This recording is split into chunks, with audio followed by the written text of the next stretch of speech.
Meditando sobre uno de los salmos más hermosos de la Biblia, que ha sido el Salmo 37. Ya se lo tienen que saber de memoria, ¿sí o no? Casi, ¿no? Vamos a abrir la Biblia, por favor, por el Salmo 37. Aleluya, gracias al Señor. El jueves también meditamos un poquito acerca del Salmo. Y estuvimos viendo algunas cosas que vamos a poner ahora ahí en la pantalla. Pero el Salmo 37 es un acróstico. Cada 2 versículos empieza por una letra del alfabeto hebreo.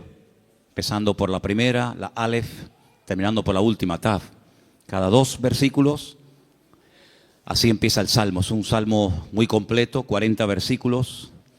Habla de cosas prácticas. Nos dice el Señor en su palabra cosas que no debemos de hacer y cosas que sí debemos de hacer. No solamente el Salmo contiene prohibiciones, sino también mandamientos a decir, oye, que tienes que hacer esto y esto y esto y esto otro. El mensaje de hoy, aunque está basado en el Salmo 37, yo lo he titulado, y así después lo vais a poder encontrar en internet, los 10 mandamientos del Salmo 37. No son los 10 mandamientos de Éxodo 20, son los 10 mandamientos que vamos a ver en esta tarde del Salmo 37. Pero ahí en la pantalla podemos ver algunos temas que el Salmo 37 nos sugiere, que son muchos, por cierto. Tenemos, no, eso es lo de hoy, sería lo del jueves pasado, ¿vale? Eso es lo de hoy.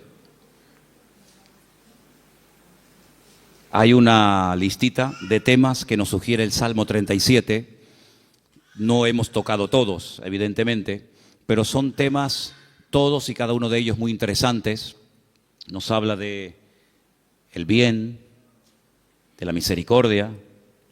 Te los estoy dictando para que los vaya escribiendo, aunque están escritos, pasa que no los he encontrado, pero el que busca haya. La justicia, la salvación, la sabiduría, etcétera, etcétera. Son muchísimos temas que nos habla el Salmo 37 y eso lo vimos el jueves, para los que estuvisteis aquí y para los que no estuvisteis. También vimos que el Salmo 37 nos da diferentes características de los creyentes. Hay momentos en que los llama santos, los llama íntegros, los llama pacíficos, los llama justos. En fin, hay diferentes características de la gente que ha depositado y ha puesto su confianza en el Señor. También nos habla de diferentes características de la gente mala. De hecho, hay un texto que dice que hay gente mala. Hay gente que está bajo maldición. Hablamos un poquito el jueves. ¿Qué es eso de las maldiciones? ¿Existen? ¿Se pueden quebrar? ¿Se transmiten? De todo eso hablamos un poquito el jueves, porque también el Salmo 37 nos habla de los que están bendecidos. Así que habla de los que están bendecidos y de los que están bajo alguna maldición. Y pusimos el ejemplo de los cananeos, que eran los nietos o eran descendientes de uno de los hijos de Noé, y cómo Noé maldijo a Canaán, no a Can, su hijo, sino a Canaán, y de la cual vienen toda la raza, todas las naciones de los cananeos, todas las tribus, pueblos que estaban allí, y cómo eran personas que tenían unas características típicas de los cananeos. Una promiscuidad sexual terrible, idólatras, agresivos, salvajes realmente, y todo eso nos lo sugiere el Salmo 37. Y el Salmo 37 también nos ayuda a superar ciertas y determinadas actitudes que si no las cortamos de raíz, se pueden terminar convirtiendo en algo normal en nuestra vida. Por ejemplo, la envidia. La envidia hay que cortarla de raíz. Los celos, la desconfianza. Dice la Biblia que no tenemos que tener envidia, no tenemos que perder los nervios. Después todo eso lo vamos a ver viendo los versículos. Pero el Salmo 37 es un salmo que también nos ayuda a reaccionar ante lo que nosotros podemos considerar una injusticia. Yo pienso que si yo en esta tarde preguntara, ¿cuántos de los que están aquí han sentido que en algún momento se han sentido injustamente tratados? Pienso que a lo mejor todos levantaríamos la mano, ¿sí o no? A veces por un padre, por una madre, por un pastor, por un jefe en el puesto de trabajo. Todos hemos sido de alguna manera, en algún momento, desde nuestro punto de vista, cuidado, injustamente tratados. ¿Y cómo tengo que reaccionar ante la injusticia? Ante lo que yo esperaba recibir y resulta que he recibido, pero todo lo contrario. El Salmo 37 es el antídoto perfecto. Que por cierto no es la queja. La queja es el lenguaje de los cobardes. La queja mata la fe, debilita el alma. Cuando una persona está todo el santo día quejándose, aunque no hables mucho con él o con ella, la forma como habla, la forma como opina, te está descubriendo el bajísimo nivel espiritual de su vida. El Salmo 37 nos habla de diferentes niveles espirituales. Algunos dirán, pero hay niveles, claro que lo hay. No todo el mundo tiene la misma fe. No todo el mundo tiene el mismo nivel de paciencia o de amor o de conocimiento de la palabra. Siempre habrá alguien que sepa más que nosotros, ¿sí o no? Cuando ustedes van, por ejemplo, a la Biblia, encuentras momentos en los que el Señor se le queda mirando a un hombre y le dice, tú eres un hombre de mucha fe, grande es tu fe. Y hay momentos que se le queda mirando a otro y le dice, hombre de poca fe. Luego, los dos tenían fe, pero este tenía una gran fe y este tenía fe, pero poca. Entonces, en la vida, no todo el mundo tiene la misma fe, no todo el mundo tiene la misma paciencia, no todo el mundo tiene el mismo conocimiento, el mismo discernimiento espiritual. Eso es normal, eso es así, nos guste o no. Y el Salmo 37 nos da consejos para alcanzar un nivel óptimo en nuestra relación con Dios y no caer en la desilusión, en la desesperanza, en la tristeza, porque dijimos que la tristeza, estoy preparando un mensaje, ya lo daré en su momento. Bueno, estoy preparando un montón de mensajes, pero uno de los que estoy preparando son las distintas caras o disfraces que se pone el orgullo. El orgullo se disfraza, se camufla, a veces de religioso, de espiritualidad, pero a veces el orgullo, y usted dirá, ¿sí? Me suena raro eso. Bueno, el orgullo a veces se disfraza de tristeza. La gente tiene una tristeza y en el fondo es porque tiene un problema con el orgullo. ¿Por qué estás triste? Le preguntas a alguien. No, porque no he recibido lo que tenía que esperar o esperaba recibir, porque no me han tratado como yo esperaba y estoy triste. Y a veces es un orgullo camuflado, porque cuando nosotros pasamos por la vida por una circunstancia difícil, en la economía, un problema en el matrimonio, o de la índole que sea, Dios te está tratando, ¿o no? Dios está tratando contigo. Y hay gente que no le gusta y se rebelan contra la forma como Dios le está tratando. Entonces, sin palabras, le está diciendo a Dios, yo no merezco este trato, Parece que la tienes tomada conmigo. Es como yo le decía a mis padres, es que los profesores la tienen cogida conmigo. Todos, el de matemática, el de geografía, todos la tenían cogida conmigo. Y siempre la culpa la tiene, si no es el gobierno, es el pastor, si no es el marido, si no es la mujer, si no es Dios, si no es el diablo. Siempre alguien tiene la culpa, menos yo. Y el Salmo 37 es una radiografía de una realidad. La realidad presente. Dijimos el primer día, les recuerdo, que el pasado no existe. ¿Amén? El pasado no existe, no podemos presentarlo, no podemos pesarlo, no podemos medirlo, no podemos tocarlo, no podemos verlo. Es algo abstracto. ¿Dónde está el pasado? Está aquí. Yo lo puedo recordar, hombre, no todo, pero el pasado lo tengo en la cabeza. Y hay personas que viven ancladas en el pasado. O bien porque el pasado fue pésimo y les marcó, o bien porque el pasado, según ellos creen, fue mejor que su presente. Pero ya leímos el otro día un versículo en el libro de Eclesiastés donde dice que no es sabio y no está bueno decir, no es sabio opinar o decir que los tiempos pasados fueron mejores que estos, sino que cada tiempo tiene su característica y si tú tienes que mirar a tu pasado para recordar algo bonito, es que tú no tienes presente. Ahora, nosotros no podemos modificar el pasado. Si yo no puedo modificar el lugar donde nací, ni la fecha, ni la hora, yo no puedo modificar el pasado, pero sí puedo echar a perder mi futuro. Dile al que está a tu lado, tu pasado no lo puedes cambiar. pero puedes echar a perder tu futuro. Ay, amigo. Yo no puedo evitar que ayer o antes de ayer o hace 10 años o hace 20 años me ocurriera aquella cosa que me hizo tanto daño. Ahí está, yo no lo puedo evitar, ya está hecho.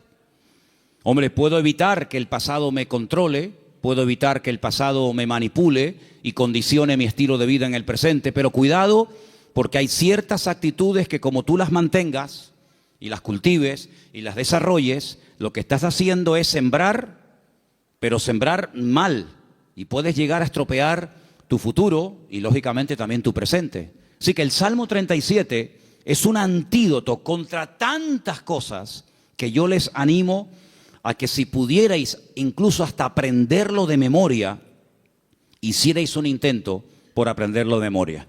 A lo mejor si en casa sois 4 o 5, pues decir, bueno, vamos a aprender cada uno, papá, aprende tú 5 versículos.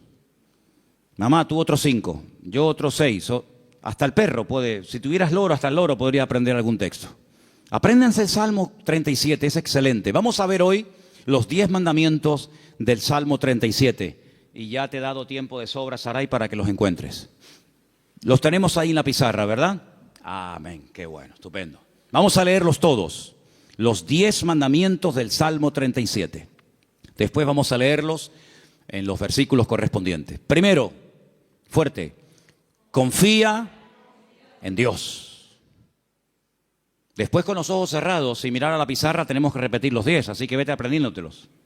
Número 1 era, confía en Dios. Segundo, hacer el bien. Confía en Dios y hacer el bien. Vamos bien. Tercero, deleítate o deleitarse en Dios. Confía en Dios, haz el bien, deleitarse en Dios. Bien, hasta ahí llego. Venga, otro más. 4, encomendarse a Dios. Bien, confía en Dios, hacer el bien, deleitarme en Dios, encomendar a Dios mi vida. Venga, el 5, guardar silencio. Pero no dice, hermano, que hablemos. Guardar silencio ante Dios. Guardar silencio. 6, esperar en Él. 7, dejar la ira. 8, dejar el enojo, desecharlo. 9, apartarme del mal. Y 10, guardar su camino. ¿Qué tal? ¿Los habéis aprendido? Vamos a repasarlos. Confía en Dios, hacer el bien, deleitarse en Dios, encomendarse a Dios, guardar silencio, esperar en Él, dejar la ira, desechar el enojo, apartarme del mal y guardar su camino. Quítalo. Los 10 mandamientos del Salmo 37. Número 1. Bien, confía en Dios. Número 9. No. Segundo. Ese es, hacer el bien. Número 3. Número 4. 5. Guardar silencio, sin mirar. 6. Esperar en Él. 7. 8. 9. 9. Apartarse del mal. Y 10. Guardar su camino. Versículo 3 del Salmo 37 dice, confía en Dios. Primer mandamiento, confía en Dios. Fiarme de Dios. Depositar toda mi vida en sus manos, sabiendo que no hay vida más segura que cuando yo pongo mi confianza totalmente en el Señor. No digo que pongas parte de tu vida o parte de tu negocio o parte de tu tiempo en las manos del Señor y otra parte, no. 100% tu confianza en Dios. Porque algunos dicen, no, yo confío en Dios. Pero cuando se les abre la cartera y se les cae al suelo tienen la Bonoloto, los ciegos. Hay uno que también es de los discapacitados.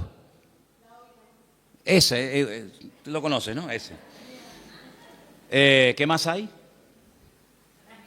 Rasca. No, yo confío en Dios. Ya te veo.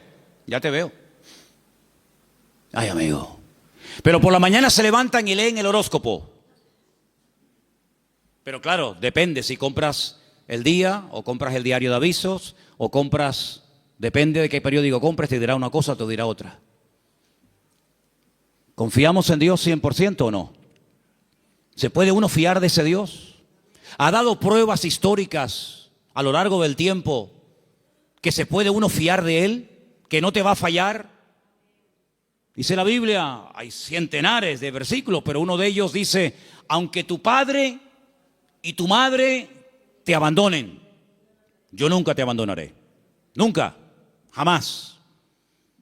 ¿Puede un padre y una madre abandonar a un hijo? Bueno, no será la primera ni la última, lamentablemente. Ha ocurrido. Pero Dios jamás te abandonará. Nunca. Nunca te abandonará. Tú a Él sí, puede ser, pero Él a ti jamás. Dice que nos agarra, nos toma de la mano derecha y nos dice, no temas, yo estoy contigo, yo te ayudo. Por lo tanto, Él ha dado millones de demostraciones a lo largo del tiempo, no solamente a otros pueblos y a otras naciones y a otras iglesias y a otros hermanos, sino a nosotros mismos, de que podemos confiar 100% en nuestro Dios. Y cuando mi vida está 100% en sus manos, el temor no tiene cabida. La inseguridad, la queja, la desconfianza. Porque yo me fío de que al haber depositado mi vida en sus manos, Él me va a pastorear, Él me va a guiar y Él me va a ayudar en todo momento, lugar y circunstancia. Y si Él permite que yo pase por una situación, digamos, difícil, por una situación que me hace sufrir o llorar, por algo será, aunque no lo entienda. Pero yo he dicho muchas veces que el Señor no nos ha llamado a entenderlo siempre todo, pero a obedecer y a fiarnos de Dios siempre. ¿Cuántos dicen amén? Por lo tanto, el primer mandamiento es lo que va a marcar la diferencia entre una vida y otra. Una confianza total en Dios. Sé que mi Dios me va a cuidar, me va a proteger, y hay un salmo que dice, y aún más allá de la muerte, el Señor me guiará. Porque mi vida ha sido comprada con su sangre y para Él soy su hijo, y el Señor nunca, jamás abandonará a sus hijos. Pero en el mismo versículo 3, donde hemos leído, confía en el Señor, dice, haz el bien. Es decir, como dijimos el otro día, no estés de brazos cruzados, mantén una vida activa en el Señor. No, yo confío en Dios. Sí, pero tú ni oras, ni te congregas, ni lees la Biblia, ni estudias la palabra, ni te involucras. Sí, confías en Dios, pero es una vida light, es una vida sin compromiso. Es una vida donde, venga, hoy quiero orar, pues oro 3 horas. Mañana no quiero orar, pues no oro. No. Es una vida de constancia, de perseverancia, una vida de disciplina. La vida de un cristiano tiene que ser una vida disciplinada, no una vida caracterizada por el desorden, guiado por emociones, por sentimientos, que son al fin y al cabo pasajeros y traicioneros, sino de tener determinación. Yo quiero agradar al Señor y yo me voy a esforzar en hacer lo que la Biblia me pide y me dice el Señor que debo hacer. Porque no solamente, lo dije el otro día, espero que lo recordéis, que la vida cristiana, la vida de un cristiano, digamos, normal, no solamente consiste en dejar, me faltaría más, dejar de hacer ciertas cosas, sino hacer otras. Y la vida de muchos creyentes es que no hacen nada malo, aparentemente, pero tampoco hacen nada bueno. Y por ahí leímos la semana pasada un texto de Santiago, donde dice el texto, el que sabe hacer lo bueno y no lo está haciendo, está pecando. ¿Cuántas personas están pecando sin querer? ¿Cuántas personas saben que hay que hacer algo, pero no lo hacen? Por lo tanto, no te jactes ni presumas de que ya no hago cosas malas, porque el que sabe hacer lo bueno y no lo está haciendo, está pecando no por acción, sino por omisión. Está olvidando que tiene una responsabilidad delante del Señor de hacer, de actuar, de vivir en consecuencia la fe que dice que tiene en el Señor. Y en ese hacer, en esa confianza que he depositado en Dios, comienzo a disfrutar de mi relación con Dios, a deleitarme en Dios. Comienzo a tener placer de ser cristiano. Ser creyente no es una desgracia, hermanos. No es una pesada cruz que me martiriza, donde no disfruto de nada, sino yo creo que es más bien todo lo contrario. El creyente tiene que aprender a disfrutar de lo que tiene ya, ahora. ¿Cuántos dicen amén? Y dice, bueno, pero ¿qué tengo? ¿Cómo que qué tienes? ¿Qué tienes? Pues lo primero que tienes que darle gracias a Dios es por la vida que tienes. ¿Te parece poco? Y por la ropa que llevas puesta. Y por los zapatos que llevas. Porque hay millones de personas que jamás en la vida se han puesto zapatos. Y por la comida que has comido. Y por la casa que tienes. Y por el coche que tienes. Y si no tienes coche, por lo menos pudiste venir en la guagua. Fíjate que es bueno Dios que el hombre ha inventado un sistema para transportar a la gente de un lugar a otro. Y mira tú por dónde tú puedes disfrutar de él. Gloria a Dios.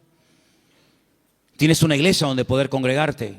Si tienes hijos, si vienen a la iglesia, ahora mismo están siendo atendidos por hermanas que se están perdiendo el culto para que tú estés aquí oyendo la palabra y los niños están siendo atendidos. Gloria a Dios por ello. Gracias al Señor por el lugar donde vivimos. No tenemos que vivir con miedo, con una inseguridad. Algunos que han venido de otras naciones, ¿qué les voy yo a decir a ustedes? Donde me dicen, no, que va allí. Donde yo a las 5 de la tarde todo el mundo como los topos bajo tierra. Todo cerrado, con rejas, con ventanas, con persianas. Uy, por la calle no puedes ir porque va todo el mundo armado y te quitan el reloj y te quitan esto. Aquí a mí nunca me han quitado nada y tengo 55 años, a mí nunca me han robado. Cuidado, a ver si ahora me va a pasar que me roben, pero bueno, no pasa nada.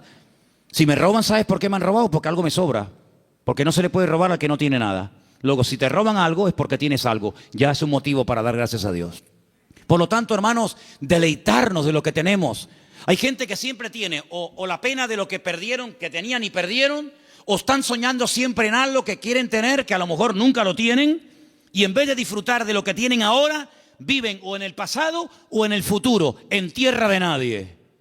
Cuando lo que tienes que disfrutar es de ahora. Dale gracias a Dios por la silla en la que estás sentado. Y si no hacemos un día una prueba, quitamos todas las sillas y los bancos de la iglesia. Y os quedáis como yo mientras yo predico de pie. Y tenéis que estar todo el tiempo en la alabanza de pie, todo el culto de pie. Baños, los vamos a cerrar, no hay baños. Luz, cortamos la luz. Entonces vamos a comenzar a valorar que tenemos un local con luz, con aire acondicionado, con micrófono, con una silla. Gloria al Señor, no hay millones de motivos para darle gracias al Señor, hermanos. Hay cambios y hay milagros que solamente vendrán a nuestras vidas cuando comencemos a dar gracias al Señor por lo que tenemos. ¿Para qué quieres más? ¿Para qué quieres más? Si con lo poco que tienes, según tú, te quejas, si tienes más, te vas a quejar más. Entonces Dios a veces a alguna gente no le da más porque entonces estarían quejándose más tiempo todavía. Dice la Biblia que un día los discípulos llegaron al Señor y le dijeron, Señor, la gente tiene hambre, viven lejos, el lugar en el que estamos es desierto, no hay comida y ni siquiera tenemos dinero para dar de comer a semejante multitud. Diles que se vayan. Y el Señor le dice, ¿y por qué? Dadles vosotros de comer, aprender a enfrentar nuevos desafíos. ¿Saben, hermanos? Una congregación, un creyente que no tiene desafíos delante es un creyente que termina con el paso del tiempo estancándose. ¿Por qué les he comentado ahora de hacer una tronja, de ampliar el salón, de poner arriba un balcón, de hacer más? Pues tenemos que tener desafíos delante de nosotros. Si no nos acomodamos, nos hacemos señoritos. Bueno, estamos bien como estamos, como decía la antigua canción, somos un pequeño pueblo muy feliz. No, hay que esforzarnos y hay que trabajar y hay que sudar. Y cuando yo empiece a notar, yo les hablo de Manolo Sierra, cuando yo empiece a notar que me estoy acomodando, digo, hermano, mi tiempo aquí se terminó. Yo no quiero estar más aquí. Yo me tengo que ir a un sitio de pionero a empezar de cero. Hermanos, no podemos darle lugar a la rutina en nuestra vida, a la monotonía. Tienen que haber desafíos. Hay congregaciones que viven de las glorias del pasado, iglesias que ya lo tienen todo.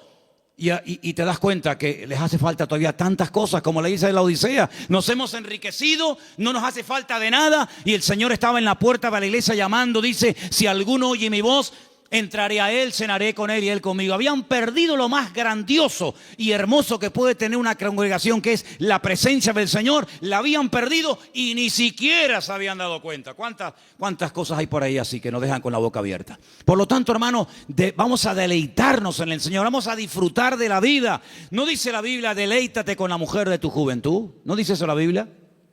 En la mía sí. Algunos me miran como diciendo, pero eso dice la Biblia. Uy, más todavía. Con la mujer de tu juventud, que sus caricias te satisfagan en todo tiempo. Así que ya saben, yo me deleito, pero tú me haces caricias. Eso dice la Biblia, deleítate con sus caricias. Gloria a Dios. Dale gracias a Dios por tus hijos. ¿Cuándo fue la última vez que dijiste, te doy gracias por mi hijo? Pero es que ella tiene 80 años, no importa. Otros lo perdieron cuando tenía 20. Y el Señor te lo ha dado a ti 40 años. Ay, amigo. Dale gracias a Dios por tu madre, por tu padre. Dale gracias a Dios por el pastor que tienes, porque de momento es el único que tiene. Es lo que hay. Dale gracias a Dios por todo lo que tienes cada día. Y cada vez que comas, di, Señor, hoy han muerto 17,000 personas de hambre en el mundo y yo no seré una de ellas. Yo ahora tengo algo para llevarme a la boca. Gloria a Dios. Comenzar a regocijarnos en el Señor.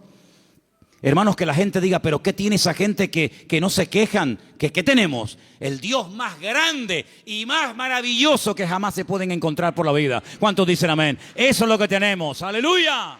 Gloria a Dios. Amén. Pero el quinto mandamiento, el primero era confía en Dios, el segundo era hacer el bien, el tercero era deleitarme en Dios, el cuarto era encomendar a Dios, poner todo, mi vida, mis negocios, mi futuro, mis planes, todo en las manos del Señor. Pero el quinto es muy bueno. ¿Cuál era? Guarda silencio. Ay, amigo. Ay, amigo. Yo ya les conté una vez, yo sé que ya se lo conté. Algunos dirán, eso ya lo contaste, sí, pero te lo voy a contar otra vez. En la antigua Grecia se le daba mucha importancia a la oratoria, a hablar en público. De hecho, había escuelas muy famosas que hasta el día de hoy, en marketing y en muchas escuelas, se emplean las técnicas de aquella época, donde los griegos le daban mucha importancia al hablar en público, a perder el miedo escénico, etc. Y había un famoso maestro de una de las escuelas griegas que cobraba por enseñar oratoria, por enseñar a hablar correctamente en público a la gente. Y vino un día un chico y le dijo que quería que este maestro le diera clases. Y el maestro le dijo, a ti te voy a cobrar el doble de lo que le cobra a todos los demás alumnos. Y este dijo, ¿a mí el doble? ¿Por qué? Dice, porque contigo voy a tener el doble de trabajo. Contigo voy a perder mucho tiempo primeramente a enseñarte a que te calles. Y cuando aprendas a guardar silencio, es cuando por fin podré comenzar a enseñarte a hablar.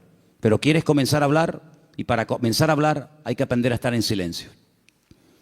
¿Saben que el silencio es algo que se utilizó durante mucho tiempo en algunos lugares como tortura? Poner a una persona en un lugar donde no oía ningún tipo de ruido. Y en algunos casos la gente se terminaba volviendo loca. Pero muchas de las grandes cosas que Dios ha revelado a lo largo de la historia, grandes hombres de Dios, lo ha hecho en la calma, en el silencio. Hay un pasaje muy interesante donde un profeta llamado Elías, un gran hombre de Dios, estaba pasando un momento muy difícil en su vida. Se sentía solo, incomprendido, le pidió a Dios que le quitara la vida. En fin, todo lo que ustedes saben. Y hay un momento en el que él sale de la cueva y dice que se produce un terremoto tremendo en la puerta de la cueva, y él ve que ese terremoto es tan tremendo, tan destructivo, que las rocas se partían. Y había un viento huracanado tremendo y todos los árboles caían. Pero dice, pero Dios no estaba en todo aquello.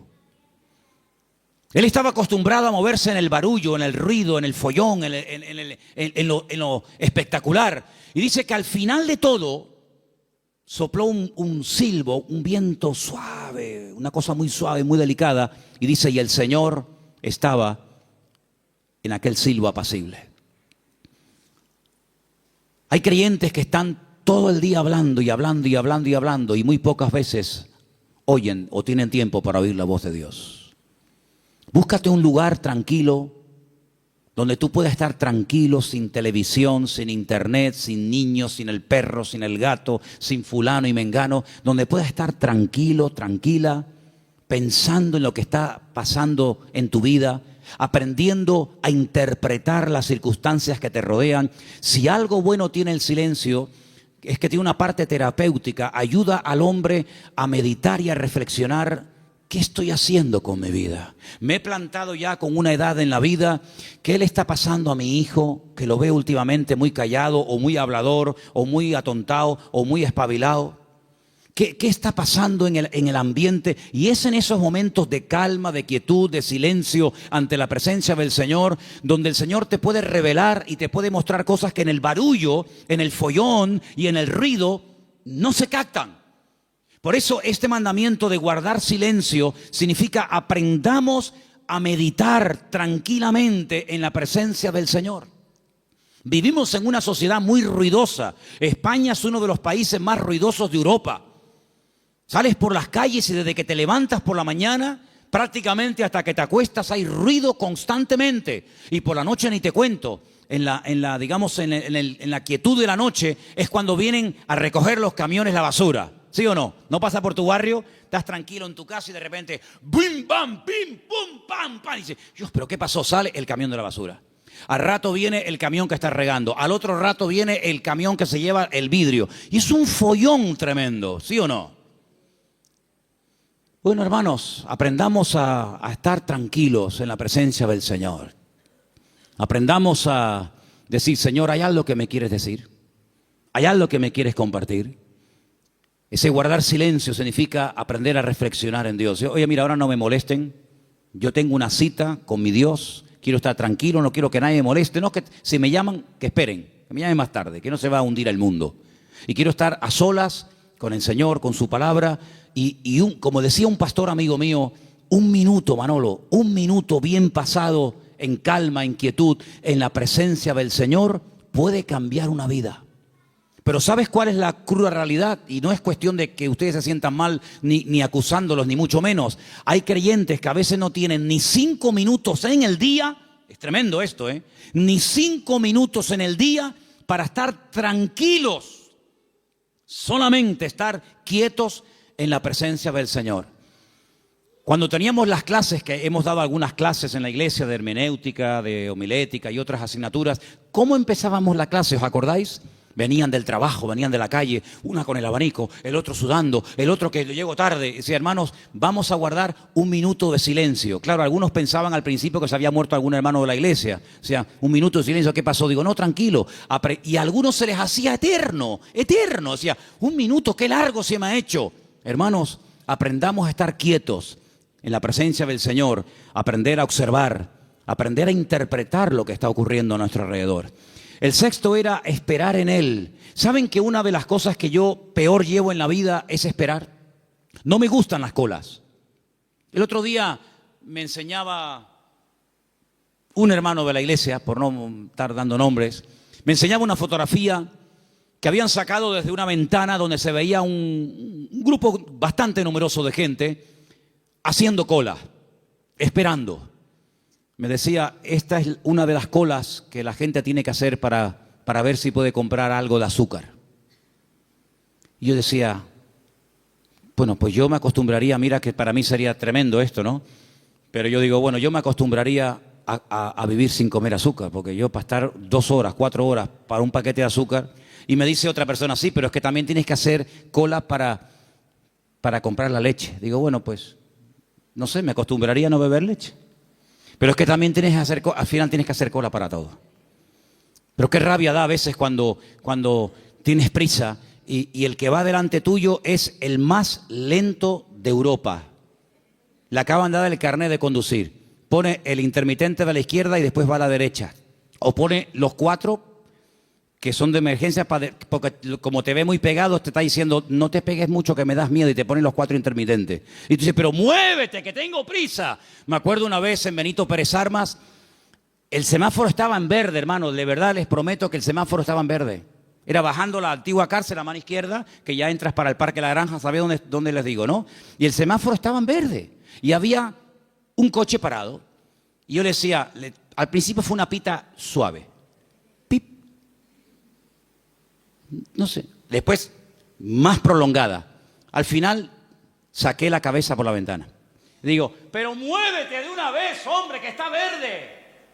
Atontado, que estás atontado. Y sacó la cabeza una señora y me dice, hola, pastor, ¿cómo está, hermano? Y le dije, hola, hermana, hola, dele, hermanita, dele, vamos, vamos. Ah, qué vergüenza, ¿no? Si hubiera sido oveja en vez de pastor, me hubiera cambiado de iglesia, para que no me diera. Bueno, son cosas que pasan, ¿no? Soy humano como cualquiera de ustedes. Así que, hermanos, aprender a esperar en la vida se hace a veces complicado, ¿verdad? Pero es importante y fundamental aprender a esperar en Dios, no tener prisas. Porque, ¿saben? He descubierto que Dios no tiene prisas. ¿Cuántos dicen amén? ¿Saben que hay un pasaje donde una persona, no quiero decir la palabra se enfada, pero casi se enfadó con el Señor? Porque nunca le había pedido nada, nunca. Sabían que el Señor siempre estaba muy ocupado. Sabían que el Señor siempre estaba viajando, hablando por aquí, predicando. Y nunca le habían pedido nada. Solamente un día le pidieron un favor. Y el favor era muy concreto, muy directo. Señor, el que amas está enfermo. Como diciendo, Señor, ven pronto. Y dice la Biblia, saben lo que estoy hablando, ¿verdad? De Lázaro. Era amigo de Jesús. Vivía en Betania, donde estaba con sus dos hermanas, Marta y María. Dice la Biblia que cuando le llega la noticia al Señor, no dice, como seguramente esperaban la familia, venga, vamos que hay que ir a orar por Lázaro. O podía incluso haber hecho lo que hizo con el siervo del centurión, ¿os acordáis? Cuando le dijo el centurión, Señor, no hace falta que vengas a mi casa, di la palabra y mi criado sanará. Podía haber dicho, Padre, desde aquí pido que sanes ahora a mi amigo Lázaro. Y Lázaro hubiera sido sanado. Pero ni siquiera hizo eso.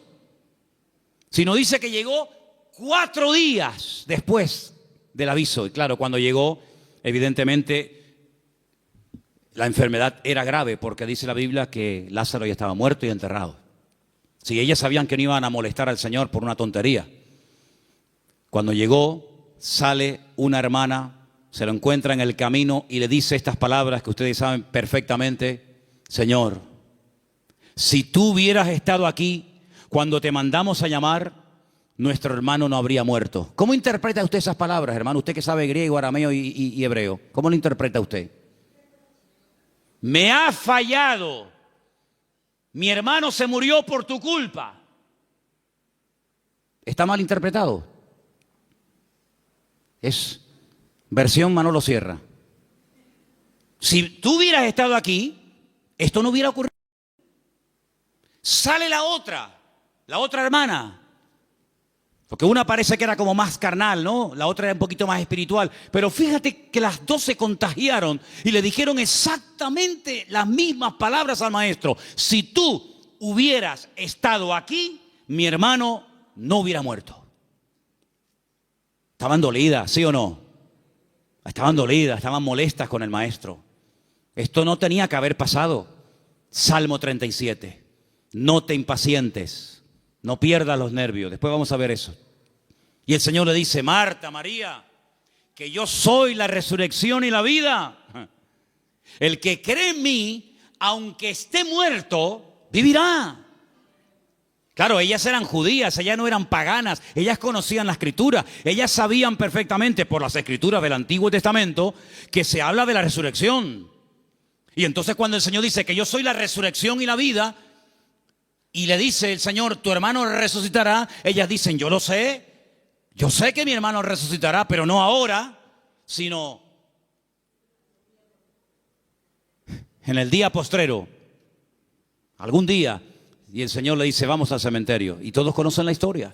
Ahora yo les hago una pregunta y sean sinceros. ¿Ustedes creen que realmente el Señor llegó tarde?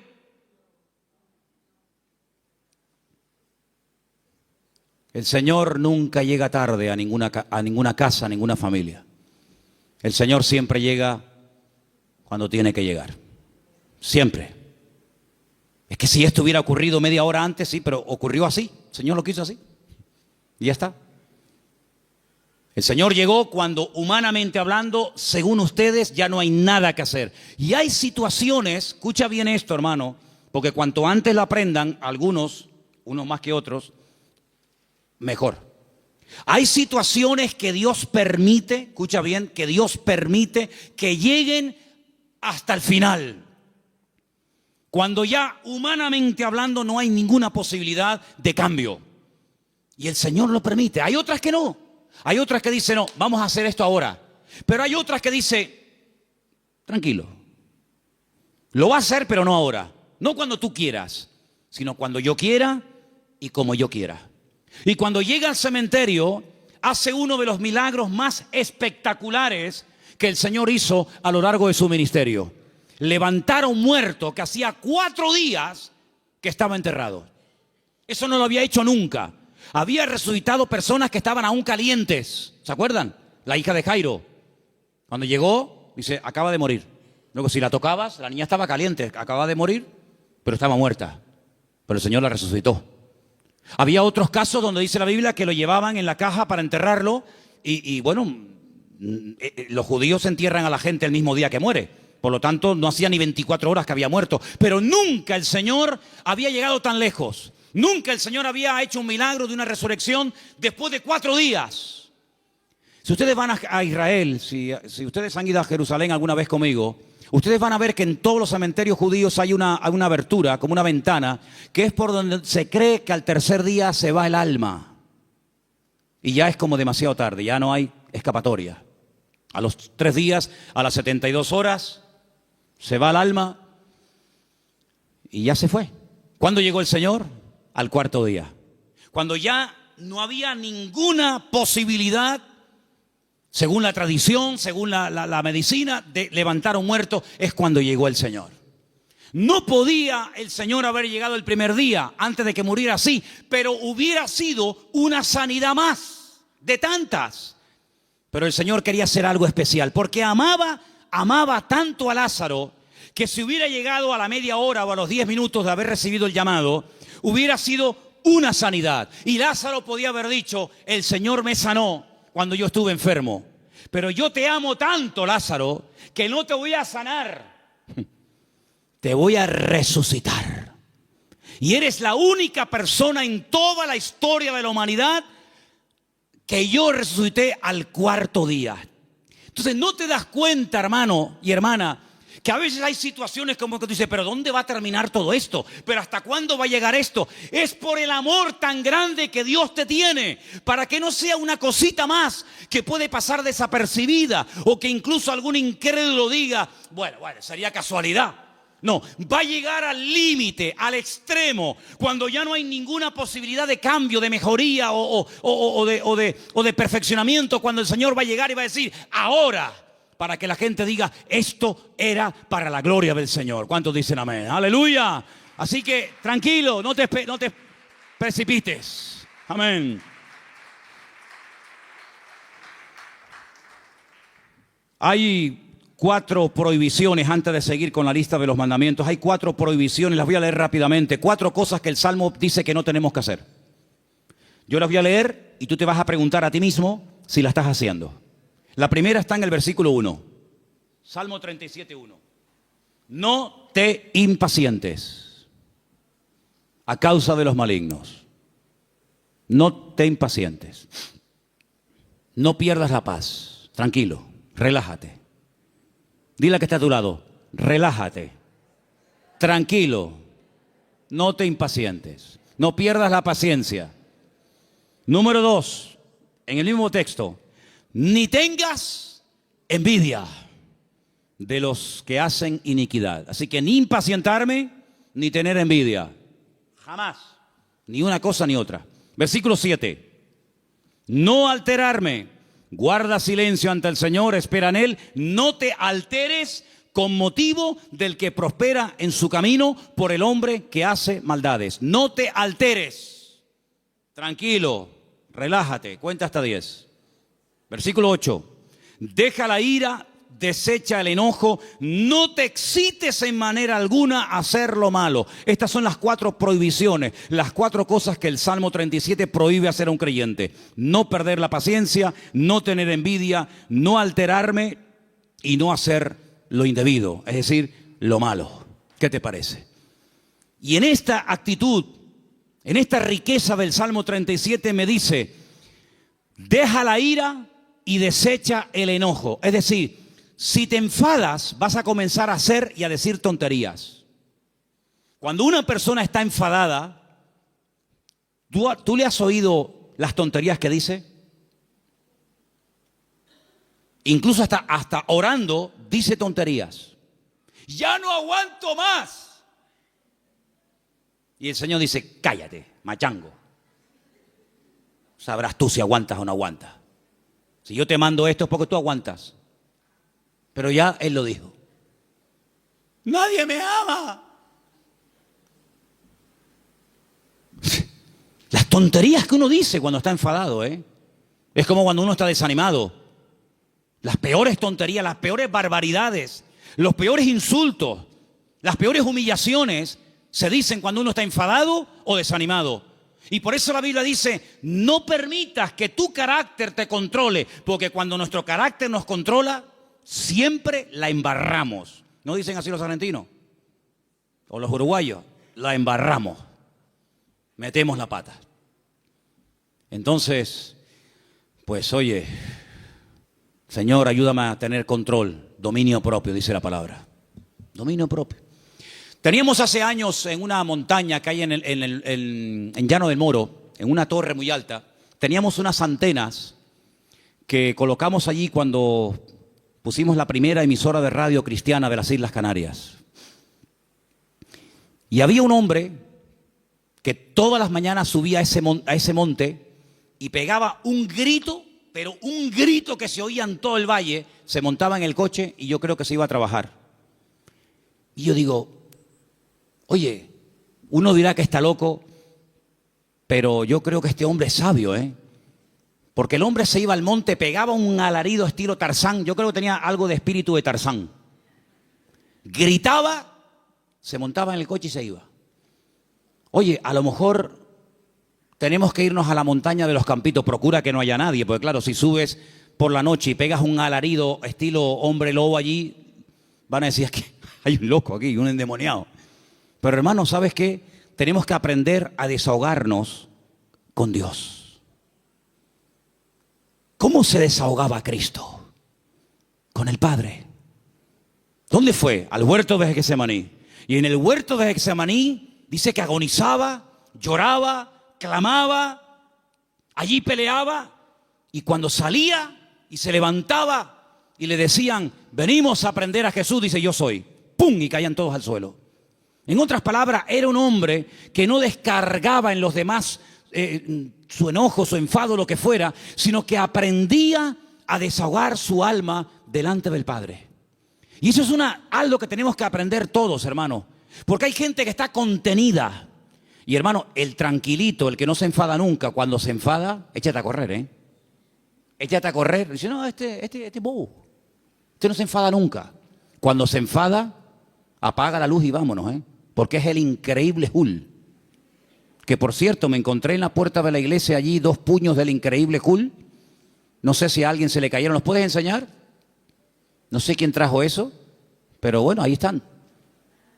Yo dije el otro día, y según el Salmo 37 y otros, hay 2 vías de escape, 2 válvulas de escape que Dios ha puesto en el ser humano que tiene que usarlas. Una es el llanto y otra es la risa. Claro, como te enseñaron que los hombres no lloran, pues está trancado. Y como tampoco no es la alegría de la huerta, dicho sea de paso, pues tampoco se ríe. Entonces ni llora ni ríe. Y un día va a explotar más de uno. Pero aprende a reírte en el Señor. Aprende a llorar en la presencia del Señor. No dice la Biblia, bienaventurados los que no se ríen. Bienaventurados los que no lloran. ¿Lo habéis leído alguna vez? Yo tampoco. Bienaventurados los que lloran, dice la Biblia. Pues llora, mija. Llora. Llora delante del Señor. Llora, hermano y hermana, delante del Señor. Señor, lloro de esto, lloro por aquello, lloro por tal, lloro por cual. Y te aseguro que tu alma se va a descargar, se va a desahogar. Y cuando salga, vas a salir con las fuerzas renovadas, vas a salir levantado por el Señor, vas a salir bendecido. Pero no vivas una vida hermética, trancada, porque ni Cristo vivió así. Él, dice la Biblia, que se quebrantó y lloró y sudó grandes gotas de sangre. Y se desahogó delante del Padre. Ahora, ¿qué hace la gente? Se desahoga con una botella de vino en la mano. Se desahoga metiéndose un pico de heroína. Se desahoga haciendo no sé qué y no sé cuánto, echándole la bronca a la mujer, al hijo, pegándole una paliza al otro. No, esas no son las formas. Esos son los métodos mundanos. La forma de Dios es que aprendas a ir a la presencia del Señor y abrir tu corazón y decirle: Señor, no aguanto más. Y en la Biblia encontramos grandísimos hombres de Dios que lloraron a gritos, dice la Biblia. Sí, a gritos lloraron. ¿Quién? José. Lo dije el otro día cuando compartía de este mismo salmo. Dice que ya no aguantaba más. Léalo, textualmente lo estoy citando. Ya no podía contenerse más. Ya llegó al límite. Oye, me venden mis hermanos. Les pido por favor que se apiaden de mí, que me saquen de este pozo que tenía que haber escorpiones y serpientes. No me hacen ni caso. Me quitan las prendas, me llevan desnudo a Egipto. ¿Yo qué pinto en Egipto? Un país de idolatría, un país de una promiscuidad terrible, de idolatría por todos lados. De repente llega allí, no sabe hablar el idioma, desnudo, lo compran como esclavo. De ser el niño bonito y amado del padre, pasa a ser un esclavo, un sirviente, sin derechos, tratado al trancazo, por querer vivir una vida recta y honesta y santa delante del Señor. Lo acusan de algo que él nunca había hecho. ¡Pum! A la cárcel, sin comérselo ni bebérselo, ahora en la cárcel. Allí con delincuentes, con asesinos, con violadores, con lo peor. Y ahora, ¿y cuándo voy a salir yo de aquí? Yo qué sé, no tengo abogado, yo ni siquiera sé expresarme en el idioma de este país.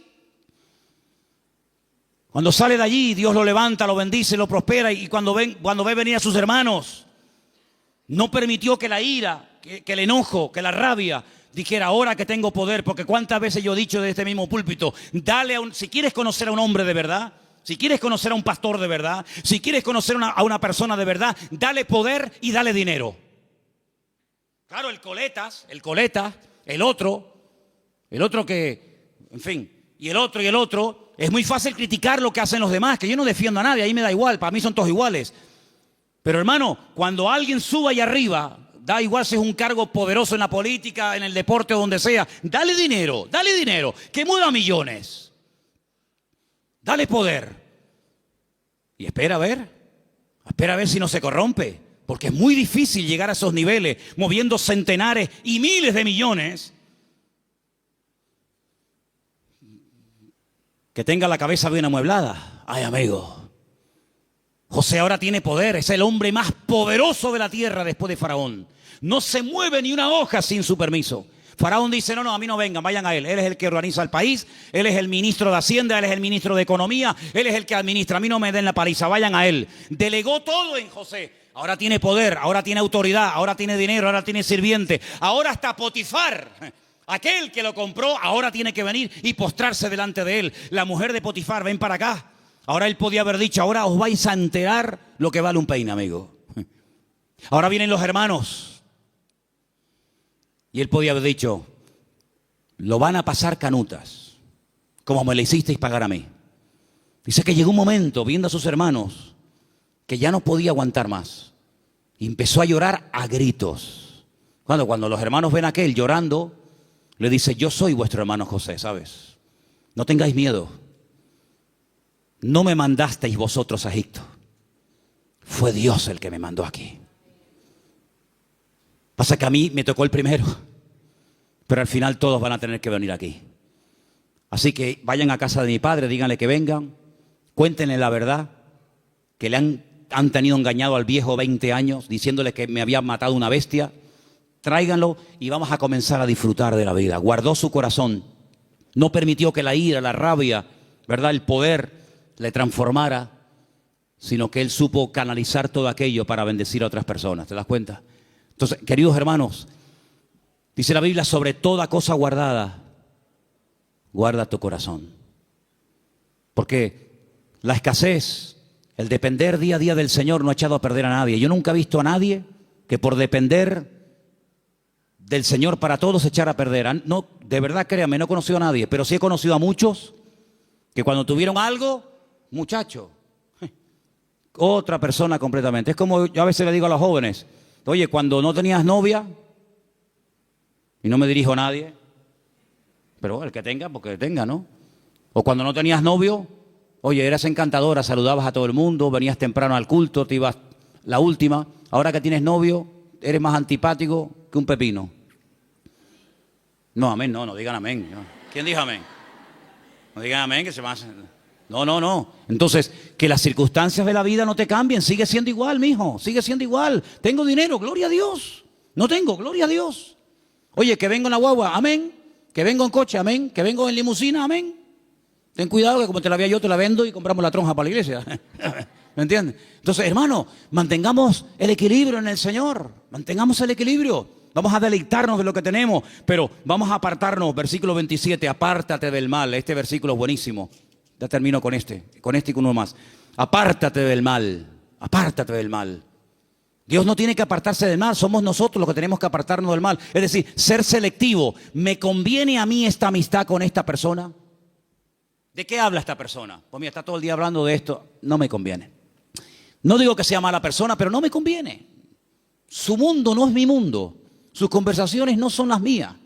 Y para ser amigo tengo que entrar en su terreno y no me va. No me interesa. Apártate del mal. Aprender a retirarse a tiempo. Mira, no me conviene esta amistad, no me conviene este lugar, no me conviene estar todo el día con esto. Eso es lo que dice la Biblia. No son prohibiciones porque lo digo yo y punto. No, sino es por tu bien. Apártate del mal. Porque el mal difícilmente se aparta de uno. Escúchame bien. Generalmente el que tiene que apartarse del pecado es uno. El pecado generalmente no se aparta de ti. Tú sales a la calle y hay más droga que antes. Y más alcohol que antes, y más mentira, y más de todo que antes. Luego, el mal difícilmente se aparta de una persona. Te tendrás que ir a vivir al Valle de Ucanca allí solo, y ni siquiera allí. Porque decía Pablo, miserable de mí, ¿quién me librará de este cuerpo de muerte? Por lo tanto, apártate del mal, sé selectivo. Dice, mira, no me conviene este camino. Dice que el simple ve el peligro y pasa justamente por el peligro. El prudente dice, no me conviene ir por ahí. Voy a dar la vuelta. Es más largo, pero no importa. Prefiero dar la vuelta que pasar por ahí que me cortan la cabeza. Apártate del mal, haz el bien. Y dice finalmente, verso 34, el 34 y termino, espera en Dios y guarda su camino. Mantente en el camino del Señor. Pon cuidado en las cosas del Señor. Mantente en Dios. Un día bueno lo tiene cualquiera, pero es mantenerse un día, mantenerse dos. Estar dispuesto a ser tratado. Hay gente que no quiere ser tratada. Hay gente que pierdes la amistad en el momento que dice, mira, eso que estás haciendo no está bien. Eso que estás haciendo es una payasada. Eso que estás haciendo no te conviene. Automáticamente ya le cambió la cara, automáticamente se fueron las amistades. Apartarse del mal, ser sabio, tener ese discernimiento, ese temor a Dios. Esto que estoy haciendo, esto que quiero hacer no me conviene. Guardar el camino del Señor. ¿Qué es lo que le agrada a Dios? ¿Dios haría esto en mi lugar? Eso es lo que tenemos que hacer. Y déjame que te diga algo, porque tengo una frase aquí que apunté estos días. Es mucho más fácil deshacerse del pecado que de las consecuencias del pecado.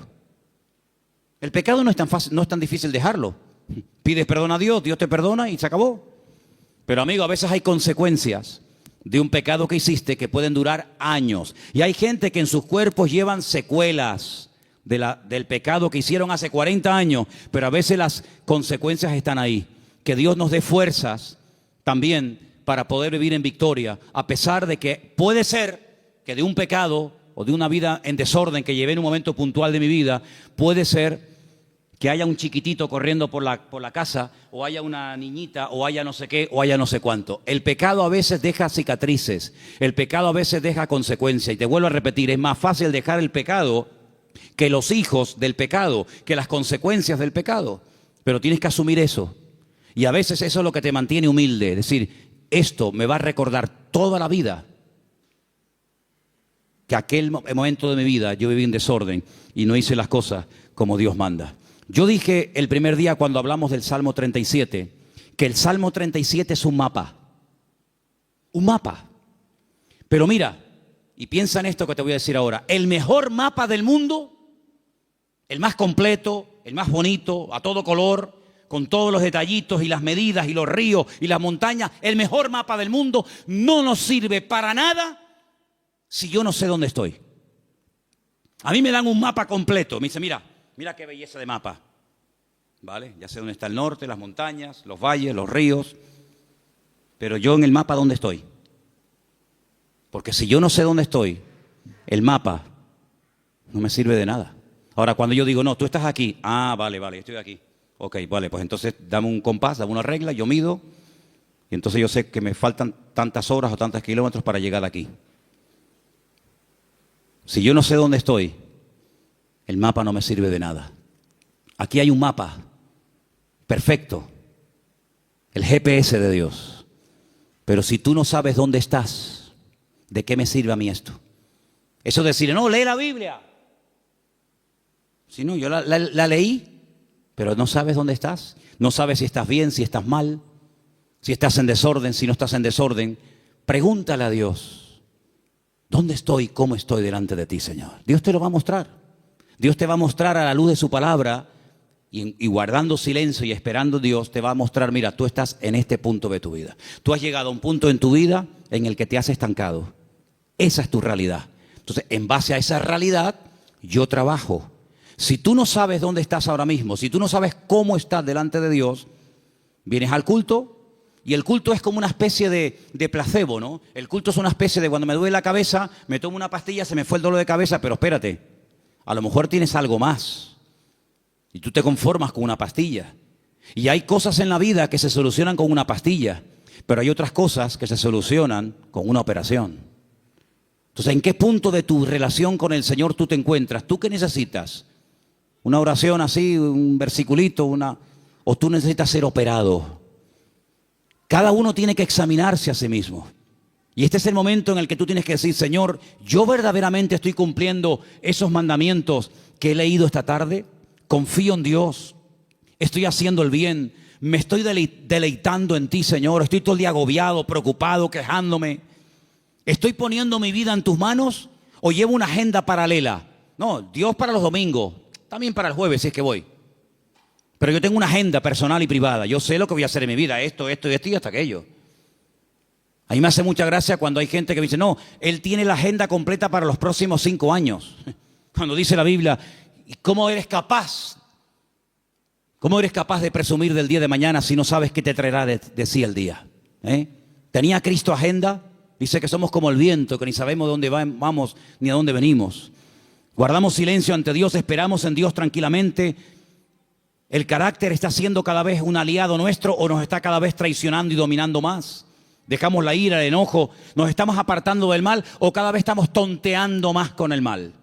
Porque el mal no perdona, amigo. Como te metas en donde hay mal, como te metas en terreno minado, lo más probable es que se te salga una pierna por los aires. Hay una parte en Israel donde yo llevo a la gente que es la frontera más cercana a Jordania, que antiguamente era territorio jordano. En el 67 Israel peleó con Jordania, triplicó las fronteras y llegó hasta la misma ribera, hasta la misma orilla del río Jordán. Y es algo muy estrecho, mucho más estrecho que esta iglesia. Ves al soldado jordano allí sentado haciendo guardia y ves al israelita aquí y el río medio. Es una frontera muy, muy estrecha. Allí se ha convertido en un lugar típico para hacer bautismos. Ahora Dios mediante tendremos bautismo en noviembre allí, si Dios quiere. Pero ¿sabes qué, hermano? Cuando llegamos a ese lugar con la furgoneta, tenemos que aparcar donde ellos nos dicen que tenemos que aparcar.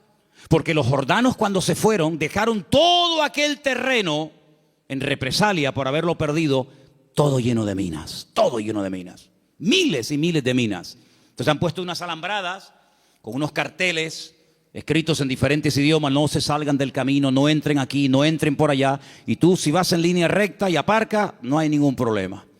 El que se va a bautizar vuelve. Pero si alguien se quiere ir con el Señor antes de tiempo, dice, mira, después de bautizarte, en vez de venir en línea recta, vete por allí y ya te vas de paso ya con el Señor. Es un terreno minado. El que entra se juega la vida, amigo. El mundo está lleno de minas. Tu barrio donde tú vives está lleno de minas por todos lados. Y el diablo te dice, no pasa nada. Otros han pasado y no han muerto. Pasa tú también. ¡Pum! Y el simple va Entonces, apartarnos del mal. Decir, yo le veo las orejas al lobo, no le veo todavía al cuerpo, pero le veo las orejitas asomando por la valla, pues entonces me doy la vuelta y me voy. Eso no es ser cobarde, eso es ser valiente. Porque hay que ser más valiente para salir corriendo ante el peligro que ser un osado y enfrentarse al enemigo así a cara descubierta que te parte en la cara. Y finalmente dice, guarda su camino. Cierra tus ojos en esta tarde, hermano. Son estos 10 mandamientos. Apréndetelos de memoria. Escríbelos ahí en una hoja, ponlos en la Biblia. Cuando te levantes mañana por la mañana, dilos en alta voz. A lo largo del día, ponlos ahí en el tablero del coche o en el espejo de tu habitación o te estés afeitando, lavando. Ponlos en la mesilla de noche cuando te acuestes. Confía en Dios, hacer el bien, deleitarme en Dios, encomendar a Dios el camino, guardar silencio ante Él, esperar en Dios, dejar la ira, desechar el enojo, apartarme del mal, guardar su camino. Mañana otra vez, pasado otra vez. Y estas verdades van penetrando en tu vida. Y en cuestión de varias semanas, de varios meses, de poco tiempo, tú vas a notar que hay algo en tu vida que comienza a cambiar. Comienza a cambiar. Ahí tienes 10 consejos prácticos, 10 mandamientos de la palabra para vivir una vida victoriosa en Dios. Señor, en esta tarde te damos gracias por este precioso salmo. Salmo escrito por nuestro hermano y querido David HaMelech, el rey David. Gracias, Señor, porque tu palabra nos habla miles de años después de haber sido escrita, como si se hubiera escrito la noche misma. Señor, queremos pedirte que nos dé fuerzas para que podamos poner en práctica estos mandamientos, estos sabios consejos que el dulce cantor de Israel, el hombre más cerca del corazón de Dios, nos dejó en la palabra para que los escudriñemos y los pongamos en práctica. ¿Cómo sabía él que hay que apartarse del mal cuando hay tiempo de hacerlo? ¿Cómo sabía él deleitarse en Dios? ¿Cómo sabía David confiar en ti, Señor? ¿Cómo sabía David encomendar, poner la vida en tus manos antes que en el hombre? ¿Cómo habla la voz de la experiencia, Señor? Y queremos en esta tarde pedirte que nos ayudes a poner en práctica esta palabra que hemos aprendido hoy, Señor. Danos fuerza para poder hacerlo. Te lo pedimos en el nombre bendito y poderoso de Jesús. Amén y amén.